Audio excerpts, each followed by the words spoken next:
26 to 5 now on 2CC. It's Canberra Live, and you can call in anytime you like on 6255 except right now, because right now I have an important guest in the studio. It's Friday afternoon, it's after the 4:30 news headlines, and that means we're going to talk money with Luke Smith from Envision Financial. Good afternoon. Mate, how are we? Good? We're very, very good. It's a Friday afternoon. We love Friday afternoons. Fridays are our favourite day of the week. Love it, love it. Okay, let's get down to tin tacks here today, because you've posed a very interesting question, Luke. It says, should I buy another investment property? What a terrible problem to have. Yeah, look, wait a minute. Well, and that's really what I wanted to post today, because this is a question I've had a lot recently. Should I buy another investment property, or should I put my money into super? Yeah. Okay. I was being a little bit facetious there, but obviously you find yourself in a situation when you have some additional funds available, then the question becomes, what's the best way to invest those funds? Yeah. Where do you get the best return? Yeah. What's going to be best for my long-term future? Yeah, that's exactly right. And as I say, this is the one that gets thrown up, and I think all we're trying to illustrate today is it's not so much is one better than the other, it's just the things to consider, because like anything in life, and I say this regularly, why? Tell me why, and then we can work it backwards from there. So, from a property perspective, you've got a rental arrangement which has some security. You've got legislation around, how things can be rented and the rules and what needs to be done. You can generate taxable income, which is obviously the aim when you're talking about building assets for retirement. It could be part out of super, it can be from a portfolio of properties, it could be from a range of different vehicles, and generating rental income from an asset where, generally speaking, you're buying something for the medium to longer term. You want to see the value of that asset go up, so you get capital growth, and you'd like to then see the rental income continue to increase over time as well. So there's some of the key reasons that you look into the property area. It's a good way of using the equity in other assets to then be able to gear and borrow and keep things moving. You have the ability to borrow money, very cheaply at the moment. So, it's very difficult to negatively gear something in a very low interest rate. So being neutrally geared is great, because where rent covers interest, you can just leave that asset to sit on the shelf and then look at other opportunities. And as we're going to touch on in a little bit, you can actually do both. Yeah. You can buy a property, you can borrow an amount of money, you can have the rent cover the interest, so it's neutrally geared, and then you can use other cash flow to make super contributions. And that's the important thing that people need to keep in mind. I have people come in all the time and say, property or super. And if you make a comment about super, they say, oh, you're anti-property. No, not at all. I'm pro-property, I'm pro-super, I'm pro anything that makes money, right? But just understand why you're buying something, and take into account and consider the positives and negatives, because there's everything positive and there's everything negative with anything you do. It's just about doing it in a manner that's right for your situation and your broader objective. So in some respects, this boils down to the age-old debate of whether it's better to invest in property or to invest in shares. Because your superannuation is mostly tied up in shares, but not necessarily. But I suppose that does pose another question. If you do have additional funds available, are you better off to invest in property or in super, or directly in shares yourself outside of your super? And look, I think again, there's a structural consideration. I can buy a property in a trust, I can buy a property in my own name, joint names, I can leverage the equity that I have in my home, I can borrow some money. You start borrowing inside super, it becomes a little bit more difficult. So from a funding mechanism, it's easier to go down the property road. From a liquidity perspective, you could argue that properties are not as liquid as shares, because it's very difficult to sell the backyard of a house if you need some money to go to Tahiti. Whereas you can sell individual shares and have potentially greater liquidity. So depending on which way you want to argue that, you could say it's good or bad. You could maybe have a good tenant or a bad tenant. Yes. Depends on which side of the fence you're on there. Yes. You can have a share that pays a dividend, and you can share that doesn't have a dividend. You can have something like COVID that impacts the income from shares. So again, nothing is risk-free. This perception that property is risk-free is one of the greatest furphies going around. No. Property is not risk-free.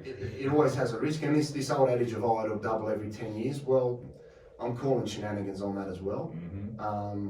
Because you see the value of assets change because of different economic environments. And a great example now, money's cheap. Yes. People are borrowing more, it's pushing prices up. You've also got people that occupationally couldn't move because they had to go to a location to do their job. Well, now with COVID, you've been able to work remotely, so you don't need to live in Geelong. You can move to the Gold Coast and still be the bookkeeper for Geelong Steel. You know, so you've got a huge influx of people buying properties who couldn't move before. So there's a range of really weird factors that are out there on all fronts at the moment. It's affecting most areas of investment. Okay, can I throw in another permutation here? What if you have a self-managed super fund? Can you buy your investment property through your self-managed super fund?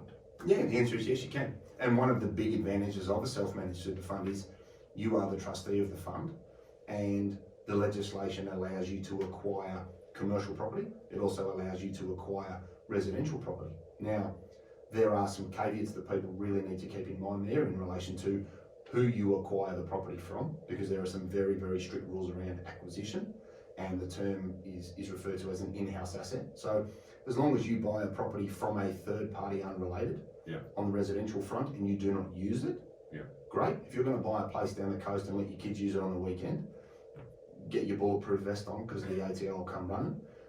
There are some exemptions around acquiring commercial property from related parties where there are certain exemptions in the legislation that allow you to do that. So that's a very big one for the self-employed who say, I run a steel factory and I want to own the factory that we work out of.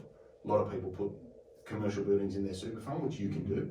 A self-managed super fund is the only super fund that will allow you to acquire an asset like that, because as the trustee of that fund, you are the person that's responsible for the investment of those monies. When you go to a retail super fund or an industry super fund, they have what they call an approved product list, and that gives you an indication of what's approved and what you can buy. And buying physical property like that is not available. So an SMSF is a very good way of doing that. Now, if we're going to borrow down that road and say, well, property is what I want to investigate and I want to use my super money to do so, yes, you can do that. Keep in mind though that lending on self-managed super funds starts at between 5 and 6%. So it's not cupcakes and rainbows like you expect in your own name. Things come at a penalty, and there's also a number of potential other structures that need to be created to hold the assets where you go down certain forms of borrowing. So like anything in life, can I do it? Yes. But would I do it? Depends on my situation, my broader objectives, my time frame, my cash flow, and all of those things that you consider. So it's important to, again, start with why and work your way backwards, because the only bad decision you can make is an uninformed one. Okay, so getting back to our original question, should I buy an investment property or put my extra money into my super? What are some basic pros and cons for each option that we need to keep in mind? Yeah, so if we're going to buy an investment property, think about the structure you're going to use. Make sure you can get it neutrally geared so that it can look after itself in a rising interest rate environment. If you're going to structure it correctly, think about how you can borrow the money. Is it a fixed loan, variable loan? Do I have an offset account? And where do I save my surplus income? Can I pay the place down? Do I just want to leave it and hope that it goes up in value? So they're all positives in relation to the property side of things, because it's an easy way for people to buy something that they may not understand any other form of investment. On the super side, you can put your money into superannuation. You can get a tax deduction for doing so. You can have generally a little bit more liquidity, because as I said earlier, you can shape the portfolio and control the portfolio with greater diversity, because you may be able to have a range of different investments that you could buy or sell on an individual basis. With a property, as I said earlier, it's very difficult to sell the kitchen to pay for a holiday, so it's either all in or all out in most situations. So that'd be something to consider for the property side of things. In relation to superannuation, you've got a tax effective environment for your earnings, whereas most people buy properties in their own name or in joint names or through a family trust, which could have an increased amount of tax payable because it's added to your marginal tax rate. Super's taxed at 15% or less, so that's a positive for superannuation. The downside for superannuation is obviously access. Depending on how old you are, if you're 15, 20 years from getting the money out, you might want to say, well, I want to do things outside of super. So properties and buying outside of super, as you said, could be a way of doing it. So it's always important to understand the time frames with which you're going to do something and the liquidity and your ability to manage your cash flow. Depreciation and tax deductible expenses in relation to interest, that's a big positive for properties because where you generate taxable income, generally the interest costs and associated bills are deductible. You've got depreciation, so there's a positive on the property side. The most important thing, people, whether it's super or property, look at the yield, and don't just look at I bought the place for $500,000 and I rent it for $500 a week. Yeah. Look at the outgoings. Look at the body corporate. Look at the rates. Look at the land tax. Look at all of those things, because I find the biggest mistake people make is they'll make a comment about, oh, I get this much from my rental property. But when you look at their tax return, it's far less than that because all of the associated outgoings. Yes, of course. So always remember net numbers, not gross. And now here's another tricky, curly one for you. When you're buying an investment property, as an example, let's say I've got $100,000 lying around, and I'm going to use that as a deposit. I'll get a mortgage and I'll buy a $500,000 property, little apartment somewhere, to be rented out as an investment property. Now, that's gearing. Correct. So I've put in my $100,000. 12 months later, if that property is now worth $600,000, and in this market, who knows, maybe it would be. Next week. I've doubled my money in 12 months. Now, if I'm putting that same $100,000 into my super, am I going to double my money in 12 months? Well, if you leverage it in the same way, you probably could. So that's my question. Can you in fact borrow against that $100,000 to increase the amount of money you're putting into your super? You can borrow and put money into superannuation. Yeah. The broader consideration there was, well, is it or is it not tax deductible? But there's nothing stopping you from borrowing the money. The downside of that scenario is then, as we said earlier, the access. If you've put that money in, you've borrowed a couple of hundred, you've thrown it into super, and you've bought a portfolio that, looking at annual returns at the moment, coming off the base that we've seen from COVID, portfolios are doing 20+%, 15+ is pretty normal because of the starting point of where we were from last year's dip. So it's always about saying, well, could I do that? Yes. Could I put more money into super and then buy a portfolio and see that increase in value? Yes, you could. So you've got the same amount of initial deposit and the same amount of borrowed money. The downside of the superannuation argument is it may be a longer investment period because you may or may not be able to get the money out to be able to repay the loan. So if you were going to do that, you'd want to have sufficient cash flow outside of super to be able to pay down the money that you've borrowed so that you could realise a greater proportion of that portfolio closer to retirement. But anything like that, you want to be looking and saying, okay, what's my time frame? What's my risk profile? Because as I said at the start, it's not that one's better than the other. They just come with different considerations, like driving two different cars. So if we're choosing between an investment property or putting more money in super, does it make a difference how old we are, what stage of life we're in? If we're closer to retirement, might it be more attractive to put the money straight into the super? Yeah, look, exactly. And I had this conversation with someone today. For me, there's very little need. Now, the property advocates out there will disagree with this. There's very little need as you get older to be borrowing to buy investment properties, hoping that they're going to go up. And I preface that by saying, if you're planning on retiring in 2 years and the tax benefits associated with that type of investment are going to diminish, then you'd really want to have some clarity around why you're buying it. Because if you're going to carry a debt, and we said earlier, it's mutually geared, so the rent covers the interest. For me, that's not an asset in retirement because you're not getting positive income that you can then live off. So if you're younger and you say, well, yes, I'd like to, swing for the fence and have some properties and pay them down over time, great. If you're very close to retirement or in retirement, you'd question not that it's a bad investment, but why you're doing it. Because generally things are a longer hold in relation to property, and if the tax benefits associated with the deductions available have been diminished because all of the money coming out of your super fund is tax-free, you're sort of taking away one of the key points of leverage in relation to a property. Younger people, reluctant to put huge amounts of money into super, and I totally understand that because you don't have the same access as you do if you were 55 or 60. Yeah. So that may not be as attractive, and I say to younger people, just do a little bit. Just get the ball rolling, and over time, the benefits of compounding will be your friend, and you don't have to go throw 25 in if you don't have the money. Just do a little bit so that over time, when you do jump forward and your life flashes before your eyes, and 20 years down the road, you go, oh, geez, I'm glad I put $5,000 a year in, because over the last 20 years, that's given me X. Yes. Too often I have people come in at 55 and go, so, I'm going to retire at 60. What's this super thing, and should I be doing something?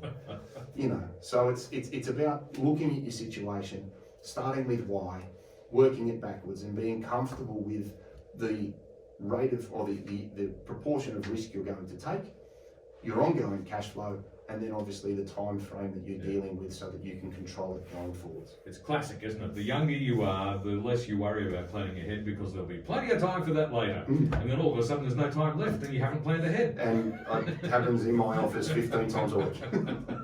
I'm with Luke Smith from Envision Financial. We're talking about should I buy an investment property or put the extra money into super. It's 11 minutes to 5. Back with more in just a moment.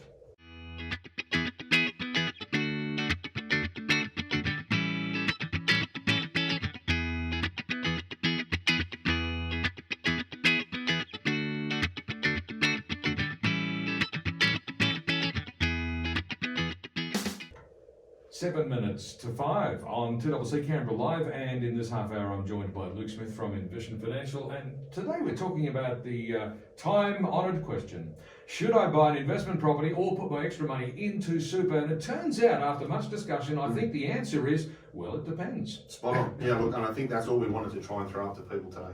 It's not a case that one's better than the other, because your pro super will say it's great, your pro property will say it's great, and in a lot of instances you've got a very valid argument. I think it's more about just understanding the risks of doing so, the best way to do it, and if I had to break down some bullets. Oh, well, you know what I'm about to ask you, don't you? I'm about to say, Luke, what are the key things to consider? Yeah, well, if I was going to make a list, I would say why. Start with why.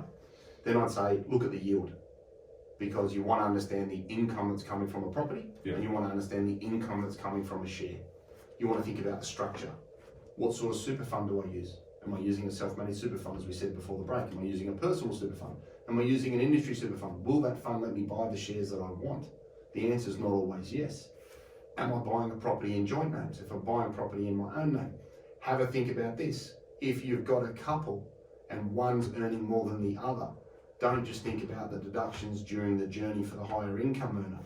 Think about the tax that could be paid at the time of sale, because I find having 50-50 distribution of CGT or capital gains tax can be advantageous when you have 90% of the property in one person's name and 10 in the other, and they cop all of the tax. So again, think about what you're doing with the end in mind, not just the journey along the way. Think about your access to capital. If I put it in super, is it locked away? If I do it in a trust, or if I buy an investment property in my own name, I may have a little bit more liquidity. Think about your access to funding. Can I gear it? As we said earlier, that could be advantageous to free up cash flow. Can I do both? Buy a neutrally geared property and then put surplus income into super to get a tax deduction. It's not a case of one or the other. It could be both. And by controlling your cash flow and understanding where your money's going, you could actually maximise your opportunities to have greater diversification, which is generally a good thing. What are the associated costs of buying something? You've got stamp duty, you've got rates. Understand what your running costs are in relation to the property. Don't just look at the gross income, because you'll be very disappointed when you get your tax return at the end of the year, because there are agent fees, there are legals, there are body corporates, there are rates, there is land tax, depending on where you acquire the property. Repairs and maintenance. Exactly. That's a consideration on a risk side. Have I got some crazy tenants? Have I got a crazy CEO of a share? It depends what you buy. So make sure that you're fairly thorough around what to do. Consider your time frame. Consider a change in your position. If you're going to gear something, have the ability to cover at least half of your interest cost with spare money. It'll give you a little bit of a buffer. Get some help in relation to the structure of the loan. Do I fix some? Do I have variable? Is it interest only? Is it P&I? That's where a good mortgage broker will be able to give you some clarity around what you can afford. And again, have some backups to the backup. Use an offset, save up into the save into the offset account. Those additional savings could then be used to make a super contribution. So again, it's not all or nothing. It's not one or the other. It's really a case of spreading it around and being consistent. So Luke, where can listeners get more information? Yeah, so if you're pondering the decision, 62604749. I think we've got some spots in August available, as dumb as that sounds. Envisionfinancial.com.au, we've got the knowledge centre there where you can look at our library of technical information. We've got the podcast, the Strategy Stacker Luke Talks Money on iTunes and Spotify, and you can subscribe to our YouTube channel, Envision Financial Canberra, where we've got all of the shows and all of this sort of material you can watch on your iPhone. Fantastic. We'll catch you again next week. See you next Friday. Luke Smith from Envision Financial back again next Friday at the same time. Right now it's 3 minutes to 5 and news is next.